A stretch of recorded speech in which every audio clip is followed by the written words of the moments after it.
It's 3 a.m. and you're wide awake. No alarm went off. Nothing woke you. You just opened your eyes, and now you're lying there in the dark, annoyed, wondering what's wrong with you. You reach for your phone. You check the time.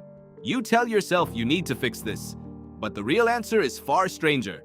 You're not broken. You're remembering. For most of human history, sleeping straight through the night wasn't normal. It was rare, almost unheard of. What you're doing right now, awake in the dark at 3 a.m., might be the most human thing you do all day. Here's what you were taught to believe. Sleep is one long block. You close your eyes at 10 or 11, and if all goes well, you open them 8 hours later. Anything else means insomnia. Anything else means something is broken. But your ancestors didn't sleep that way. Not even close. In the 1990s, a historian named Roger Ekirch went looking through centuries of old documents, diaries, court records, medical texts, household journals. He wasn't looking for anything about sleep specifically. He just kept noticing something strange. Over and over, ordinary people from pre-industrial Europe casually mentioned 2 sleeps in one night, not one long sleep. 2. They called it first sleep and second sleep. People would go to bed shortly after dark, sleep for 3 or 4 hours, and then wake up. Not in a panic, not checking a clock. They'd simply be awake in the middle of the night for an hour or 2. And what did they do with that time? They prayed. They talked. Some visited neighbors. Some had sex. Some just lay in bed, thinking, half dreaming, drifting in a strange in-between state that doesn't really have a name in modern language. Then, when the wakeful period passed, they went back to sleep. Second sleep. Until morning. This wasn't a disorder. This was Tuesday. Ekirch found references to it in hundreds of documents, across centuries, across cultures. It shows up so often, so casually, that it clearly wasn't unusual at all. It was just how nights worked. Which raises an obvious question. If segmented sleep was normal for thousands of years, why does yours feel broken? The answer starts with something you already know, but rarely think about. Light. Before artificial lighting, night was night, truly dark, and darkness lasts a long time, especially in winter when a night can stretch for 14 hours. No human alive can sleep for 14 straight hours.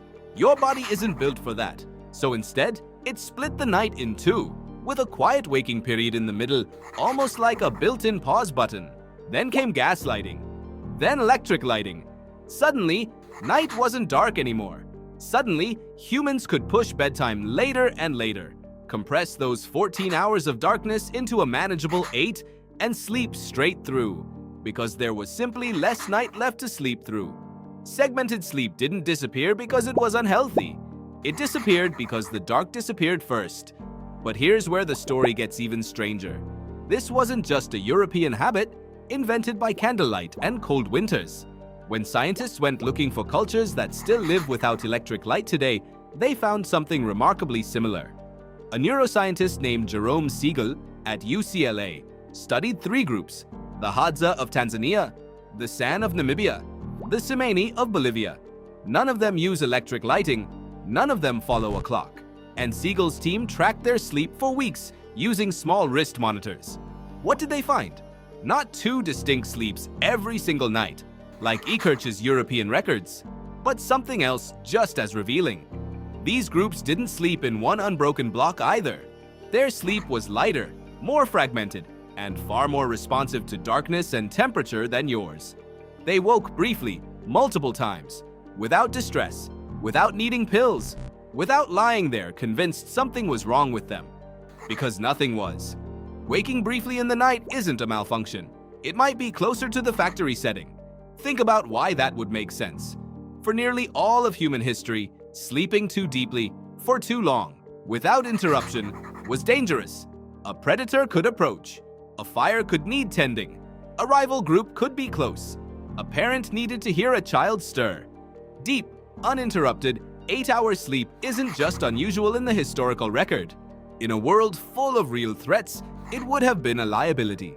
Your ancestors who woke easily, who surfaced briefly in the night and checked their surroundings before drifting back down, weren't sleeping badly. They were staying alive. So when you wake at 3 a.m. today, heart calm, house quiet, nothing wrong at all, and your mind still quietly assumes there might be something to check, that's not anxiety. That's an old alarm system, still online, still doing its job in a world that no longer needs it nearly as often. Here's the part that should genuinely bother you. You've been told your entire life that this waking is a problem to solve. An entire industry exists to convince you of that.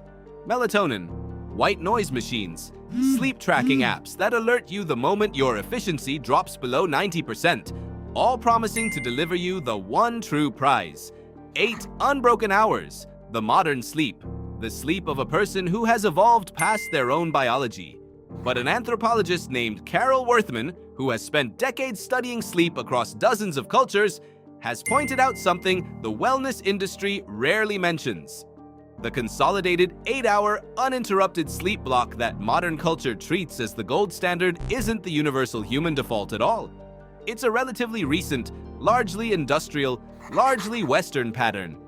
Most cultures throughout history, and many today, sleep in more flexible, broken-up ways and function just fine.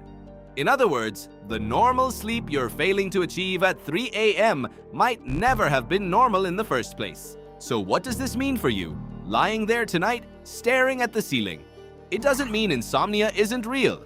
Chronic sleeplessness, exhaustion, the inability to function the next day, those are genuine problems worth addressing. But an occasional, calm 30-minute stretch of wakefulness in the middle of the night, with no anxiety attached to it, no scrolling, no glowing screen, just quiet stillness in the dark, might not be a glitch in your biology. It might be the oldest, most reliable rhythm your body knows. For most of history, humans didn't fight that waking. They didn't reach for a phone. They didn't calculate lost sleep efficiency. They simply lay there in the dark for a while and let their mind wander before drifting back down into second sleep. Maybe the goal was never 8 unbroken hours. Maybe the goal was simply this: lying in the dark, awake, unbothered, waiting for sleep to find you again. It's 3 a.m. and you're wide awake. You're not broken, you're remembering.